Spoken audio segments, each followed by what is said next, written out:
శ్రీగురుభ్యో నమ. హరి ఓం. శ్రీ మహాగణాధిపతి నమ. శ్రీ మహాసరస్వతి నమ. శ్రీగురుభ్యో నమ. హరి ఓం. అందరికీ కూడా నమస్కారం. గణపతి నవరాత్రులు తదనంతరం నుంచి కూడా జరిగేటువంటి రోజుల్ని 15 రోజుల్ని కూడా మహాలయ పక్షాలుగా పిలుస్తూ ఉంటారు. ఈ మహాలయ పక్షాలు అనేటువంటివి ఏమిటి? దీన్ని ఎవరు ఆచరించాలి? ఆచరిస్తే జరిగేటువంటి ఫలితం ఏమిటి? అసలు మహాలయ పక్షాల్లో తర్పణలు వదలకపోతే జరిగేటువంటి దోషం ఏమిటి? ఎవరు ఈ మహాలయ పక్షాల్ని ఏ విధంగా ఆచరించాలి అనే విషయాన్ని తెలుసుకుందాం. ముందుగా మహాలయ పక్షాల్లో అత్యంత ప్రతిష్టాత్మకమైనటువంటి, అడిగింది లేదు అనకుండా ఇచ్చేటువంటి కర్ణుడు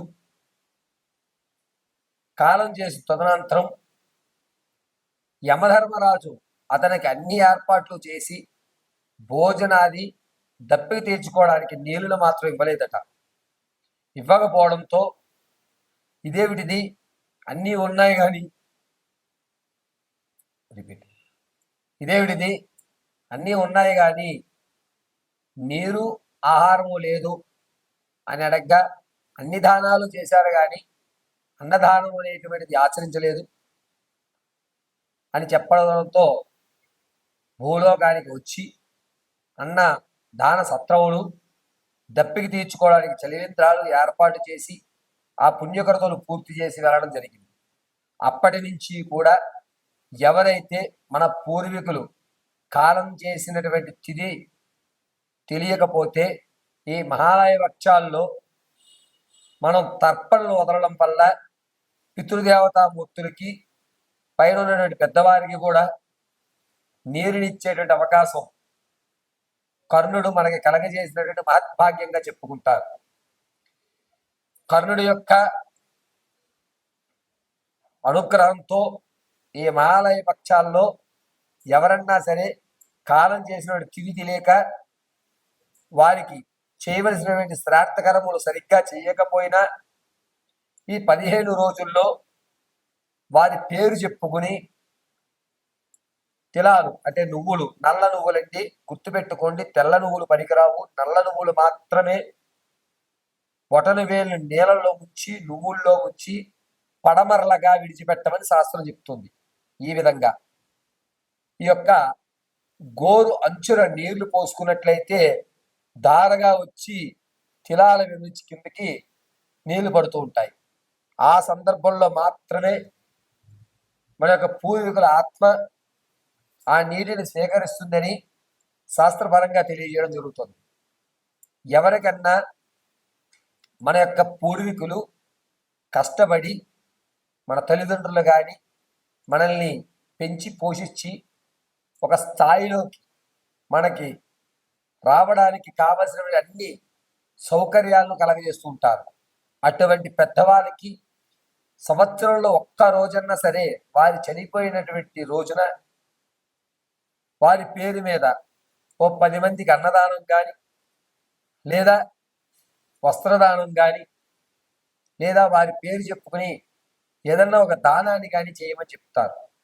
అలా చేయలేనటువంటి పక్షంలో నల్లేరుములతో నరంలో కూర్చుని చచ్చిపోవయ్యా అని చెప్పి మనుధర్మశాస్త్రంలో రాయడం జరిగింది.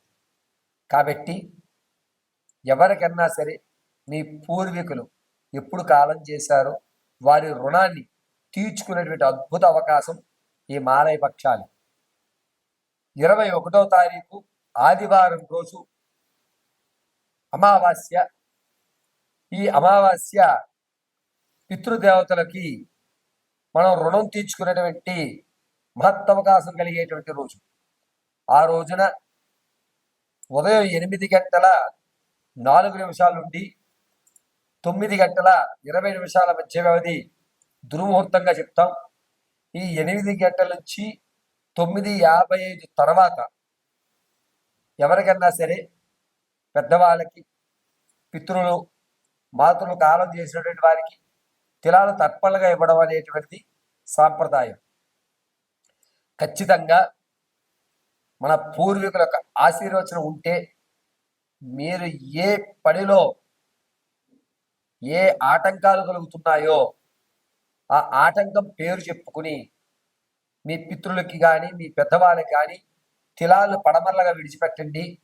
ఖచ్చితంగా మీ పనులు అనేటువంటిది దేవీ నవరాత్రులు పూర్తయ్యేసరికి అయిపోతాయి.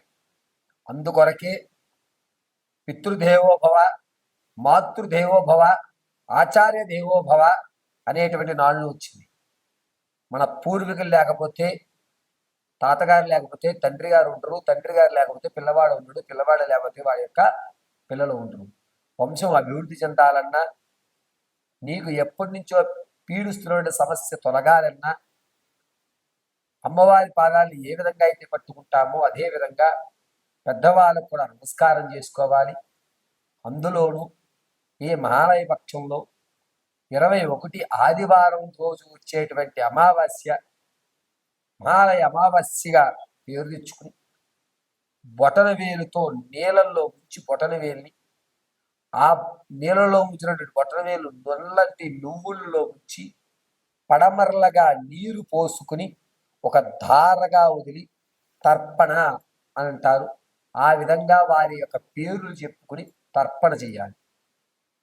ఇంట్లో ఇద్దరు ఆడపిల్లలే ఉన్నారు, గురువు గారు వారికి వివాహం కాలేదు, మరి వాళ్ళు తర్పణ చెయ్యొచ్చా అనేటువంటి సందేహం ఉండొచ్చు.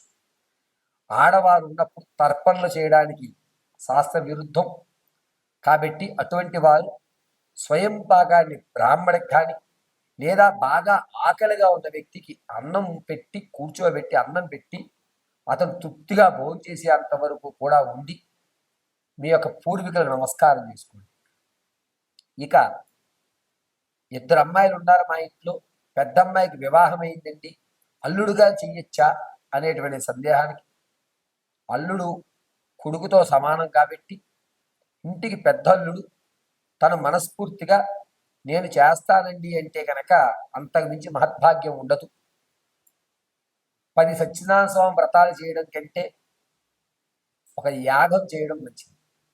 ఒక యాగం చేయడం కంటే ఒక అనాథ శవానికి అంటే పార్థవ దేహం ఎవరో తెలియనటువంటి పార్థవ దేహానికి అంత్య సంస్కృతులు కానీ లేకపోతే మన కుటుంబంలో విచ్ఛిన్నమైపోయిన తర్వాత తెలియనటువంటి వారికి మనం తర్పణ వదలడం కానీ అత్యంత శుభసూచకం. పరమశివుడు అనుగ్రహిస్తూనే మనల్ని రక్షించడానికి పరమశివుని యొక్క పూర్తి అనుగ్రహం మనం పొందడానికి ఉన్న ఏకైక మార్గం ఈ తర్పణ వదలడం. నీకు తెలియని వ్యక్తికే నువ్వు తర్పణ వదులుతున్నావు అంటే నీ వాళ్ళు ఎంత జాగ్రత్తగా చూసుకుంటావని పరమశివుడు ఎప్పుడు మన ఇంట్లో కొలువు తీరుతూ మన చుట్టూ ఉంటూ మనకు కావలసినటువంటి అన్ని సౌకర్యాలు ఆయన కలగజేసే అవకాశం లభిస్తుంది. కాబట్టి మహాలయ పక్షం 21వ తారీఖు ఆదివారం రోజు ఈ అవకాశాన్ని విడిచిపెట్టుకోకండి. చక్కగా 9:55 తర్వాత సమయం కూడా చెప్తున్నాను, 9:55 ఆదివారం 9:55 తర్వాత మీరు తర్పణలు విడిచిపెట్టండి. శుభస్య శీఘ్రంగా ఉన్నతమైనటువంటి స్థితిగతులు పొందడానికి ఆ పరమశివుడు మిమ్మల్ని ఎల్లవేళలా రక్షిస్తూ ఉంటాడు. ఈశ్వరానుగ్రహం కలుగుగాక. తదుపరి కుంభరాశి. కుంభరాశి వారికి ఈ నెలలో మిశ్రమైన ఫలితాలుగా చెప్పచ్చు. అనుకున్న పనులు కొన్ని పూర్తయిపోతూ ఉంటాయి. మొండిగా ఏవైతే పనులు అవ్వలేదో అవి అవ్వడం, సులువుగా అయ్యేటువంటి పనులు ఏవైతే ఉన్నాయో అవి ఆటంకాలు ఏర్పడటం అనేది జరుగుతుంది. రాజకీయాల్లో ఉన్న వారికి కాస్త ఊరట లభిస్తుంది, క్యాడర్ మిమ్మల్ని గుర్తిస్తుంది, జనాల ఆదరణ పెరుగుతుంది. పర్వాలేదు, నేను రాజకీయాలకు పనికొస్తాను అనేటువంటి ఒక నమ్మకం మీలో మీకు కలుగుతుంది. విద్యార్థులకి జ్ఞాపక శక్తి తగ్గుతుంది. తగ్గినా సరే మీ యొక్క కాన్ఫిడెన్స్ లెవెల్ని ఏది కూడా మీరు మిస్ చేసుకోరు. పర్వాలేదు, నేను నిలబడతాను అనేటువంటి ఒక నిర్ణయం మీరు తీసుకుంటారు. ఇక వ్యాపారాలు ప్రారంభం చేద్దాం అనుకున్న వారికి మాత్రం అక్టోబర్ 5వ తారీఖు నుంచి 21వ తారీఖు వరకు కూడా మంచి సమయంగా చెప్పచ్చు. ఆ వ్యాపారాలు కూడాను ఈ టెలివిజన్లకు సంబంధించి కానీ, ఎలక్ట్రికల్ సంబంధించి కానీ, గూడ్స్ వస్తువులకు సంబంధించి కానీ, లేదా మెడికల్ డ్రగ్స్కి సంబంధించి కానీ వ్యాపారాలు చేయండి, అద్భుతంగా కలిసి వస్తుంది. రియల్ ఎస్టేట్లో కానీ స్టాక్ మార్కెట్లో కానీ పెట్టుబడి పెట్టేటువంటి అవకాశం ఉంటే ఈ నెలలో పెట్టకండి, చాలా ఇబ్బందిగా ఉంది. పెట్టుబడి పెట్టినా కూడా నష్టమే ఎక్కువ లభిస్తుంది. ఎవరైతే విదేశాలకు వెళ్దామనే కోరికలతో ఉన్నారో విదేశానికి మాత్రం మంచి అవకాశం లభిస్తుంది. అక్టోబర్ నెల 14వ తారీఖు నుంచి 22 తారీఖు వరకు కూడా అద్భుతంగా వెనక్కి నడుస్తూ ఉంటుంది. ఇక భార్యాభర్తల మధ్య ఇబ్బందులు కలుగుతూ సంసారంలో లేనిపోని అపోహలు తావిస్తూ గొడవలు అనేటువంటి పెరుగుతాయి.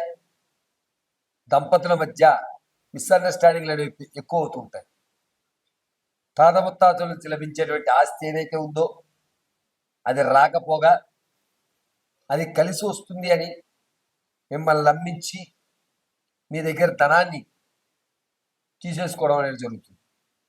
పైగా మోసపూరితమైన మాటలు మీరు వింటారు, అవే నిజమని నమ్ముతారు, ధనాన్ని ఎక్కువ ఖర్చు పెట్టుకుంటుంటారు. ఎట్టి పరిస్థితుల్లోనూ రుణం తీర్చేటువంటి అవకాశం లేదు. రుణం పుట్టే అవకాశం మాత్రం 60% లభిస్తుంది. మీ యొక్క ధనానికి సంబంధించి బినామీని పెట్టుకుని నడిపించుకోవడమే ఈ నెలంతా కూడా మంచిది. ఎట్టి పరిస్థితుల్లోనూ ₹1 కూడా మీ చేతిలో ఆగేటువంటి అవకాశం మకర రాశి వారికి, కుంభరాశి వారికి లేదు. సారీ, రిపీట్ మళ్ళా చెప్తున్నాను. ఎట్టి పరిస్థితుల్లోనూ కూడా రూపాయి మీ చేతిలో ఉంచుకునేటువంటి అవకాశం కుంభరాశి వారికి లేదు. నీలగన్న దారుణంగా ఖర్చు పెట్టేస్తుంటారు.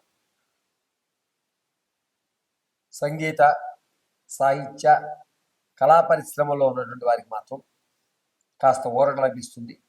మీ ప్రతిభకు తగ్గ గుర్తింపు ఖచ్చితంగా లభిస్తుంది. ఆడవారి విషయానికి వస్తే ఎవరైతే సంతానం కోసం చూస్తున్నారో వారికి సంతానం కలిగే అవకాశం ఎక్కువ లభిస్తుంది. ప్రసవానికి ఉన్నటువంటి వారికి అనూహ్యంగా కవలలు జన్మించేటువంటి అవకాశం ఎక్కువ లభిస్తుంది. పుత్ర సంతానం ఎక్కువ అవకాశం లభిస్తుంది. వివాహానికి ఎవరైతే ఉన్నారో వారి ఈ నెల కూడా వివాహం గురించి ఆలోచించకుండా ఉండడం మంచిది.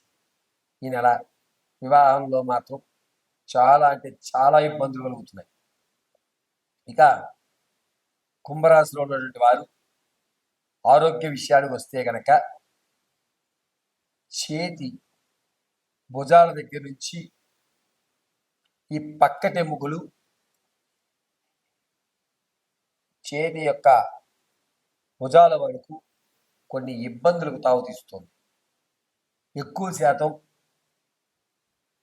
ఈ పక్కటెముకలు విరిగిపోవడం అని కానీ లేకపోతే ఆ ఎముకల దగ్గర ఏదో కాస్త కండ పెరగడం అనేటువంటిది ఏర్పడుతూ ఉంటుంది. కుంభరాశి వారు అక్టోబర్ 2వ వారం దగ్గర నుంచి 4వ వారం వరకు కూడా ఆరోగ్య విషయంలో చాలా జాగ్రత్తగా ఉండాలి. అంతేకాకుండా ఎప్పటి వరకు కుంభరాశి వారికి నేను చెప్పినంతా కూడా గోచార రీత్యా మాత్రమే తెలియజేశాను. వ్యక్తిగతమైన జాతకాన్ని తెలుసుకోవడానికి కింద స్క్రోల్ అవుతున్న నెంబర్ని సంప్రదించండి. అయితే కుంభరాశి వారు గోచార రీత్యా ఏ విధమైనటువంటి రెమెడీ పాటించాలో చెప్తాను, జాగ్రత్తగా వినండి.